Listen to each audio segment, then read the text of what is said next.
안녕하세요. 마이빌딩 김은영입니다. 강남에서 빌딩 중개를 하다 보면 수백억 대, 또 많게는 수천억 대의 자산가들까지도 만나게 되는데 그 빌딩 거래의 중심에는 항상 대출이 있습니다. 대출을 빼놓을 수가 없는데요. 그래서 오늘은 제가 가장 신뢰하는 수협의 김성동 지점장님을 모시고 말씀을 한번 나눠보겠습니다. 어서 오세요. 예, 안녕하세요. 수협지점장 김성동입니다. 반갑습니다. 네.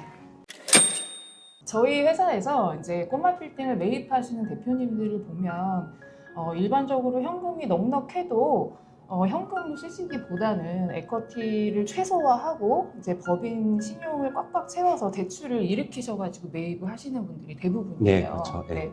이제 평범한 직장인들은 빚지는 걸 굉장히 두려워하잖아요. 네. 저는 이 일을 하고 있지만 저도 대출을 받으려면 너무 망설여지거든요. 아, 그렇죠. 근데 사실 이 자본주의에서 돈을 벌려면 대출이 꼭 필요합니다. 그 이유는 그 자본주의 시스템 자체가 그 자본의 흐름이거든요.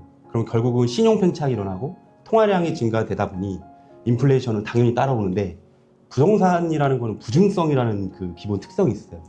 그러다 보니까 부동산 가격은 계속 올라갈 거고 통화량은 증가되다 보니까 화폐 가치가 떨어져서 실질적으로 대출받은 금액은 떨어질 수밖에 없는 구조인 거죠. 그래서 그 구조를 아시는 분들이 결국은 부자가 될 수밖에 없는 그런 현실입니다.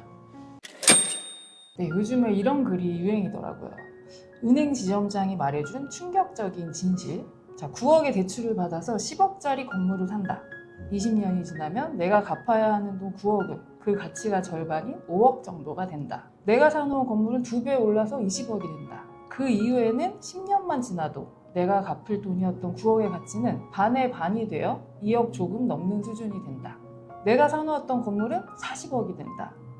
이제 9억을 갚는 것이 부담스럽지 않다. 인플레이션이 나 대신 대출을 줄여준다.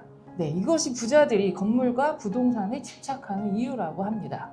어떻게 생각하세요? 이게 정말로 신기한 게 불과 어제 일입니다. 동에 작년도에 이제 그 모텔을 사신 분이 있어요. 26억 주고. 근데 그분이 이제 다시 전화가 왔어요. 이제 상환을 하겠노라고.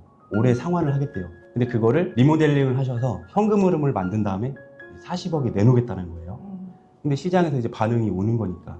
근데 그때 당시에는 대출을 저희가 그분 에쿼티를 약 10% 정도 사용하게 이제 했었는데, 그거를 제가 이제 현실적으로 맞닥뜨리니까, 아, 진짜 이게 되는구나.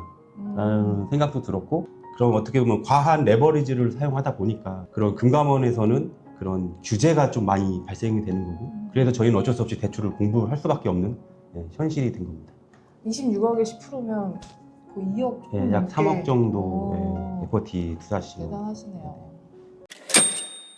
그런데 요즘같이 금리가 출렁일 때는 또 레버리지가 독이 되기도 하잖아요. 그렇죠. 네. 또 무리하게 연끌해서 샀다가 이자도 못 버티고 경매로 넘어가는 물건들도 요즘에는 현장에서 굉장히 많이 보이고 있습니다. 정확합니다. 여기서 이 자산가들의 또 하나 이제 무기가 발생되는데, 연체가 발생되고 이게 쌓이다 보면은 은행에서는 결국 연체율 증가가 되게 부담스럽거든요.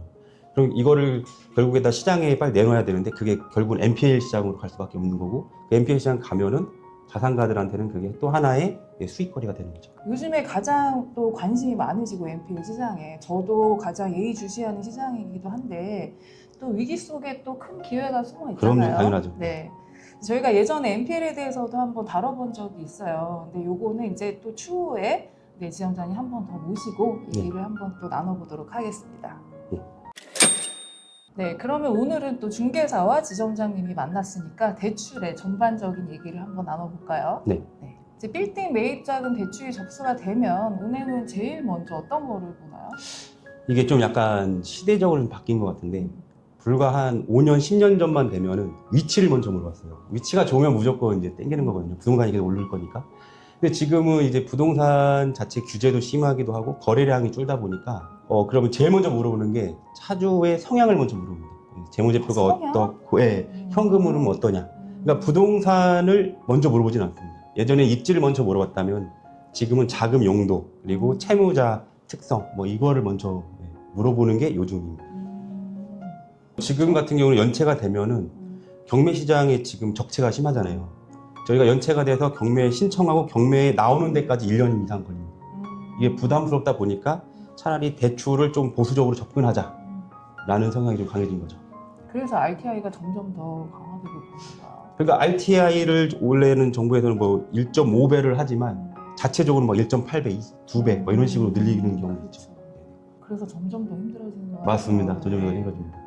빌딩 대출에서 이제 또 손님들이 가장 궁금해하시는 거는 개인이냐 법인이냐예요. 네. 개인 사업자, 법인 어떤 게 더 유리할까요? 그러니까 실질적으로 이제 차주분이 뭐 돈을 마음대로 쓰고 팔고 할 때는 개인 사업자가 훨씬 낫습니다. 결론적으로 말씀드리면 법인이 대출받기는 편해요. 왜냐하면 개인 사업자는 RTI라는 규제가 있거든요. 근데 법인은 RTI 규제가 없습니다. 근데 대신 그 자본금을 또 유지를 해야 되고요. 그 다음에 대표자가 마음대로 돈을 또 쓸 수가 없잖아요. 그런 불편함, 그리고 취득세 중과 이런 불편함이 있는 거죠. 근데 어쨌든 법인도 DSCR이라는 RTI와 비슷한 성향은 있긴 하는데 그거는 만약에 기타 영업이익이 있다라고 하면은 규제가 아니기 때문에 충분히 커버가 될 수 있습니다.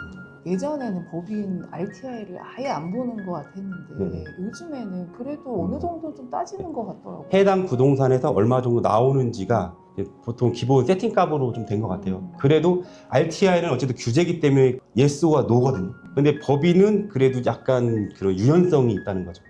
확실히 법인도 예전보다 좀 어려우신 건 맞습니다. 네. 요거는 딱 대출의 관점이잖아요. 이게 맞습니다. 뭐 네. 양도할 때까지 생각하면은 또 뭐 어떤 게 딱 유리하다라고 명확하게 얘기는 할 수 없는 것 같더라고요. 그렇죠? 그렇죠. 이제 세금 문제는 저도 세금을 잘 모르겠지만 네. 어쨌든 법인세는 그런 누진세 같은 뭐랄까요 그런 게 없잖아요.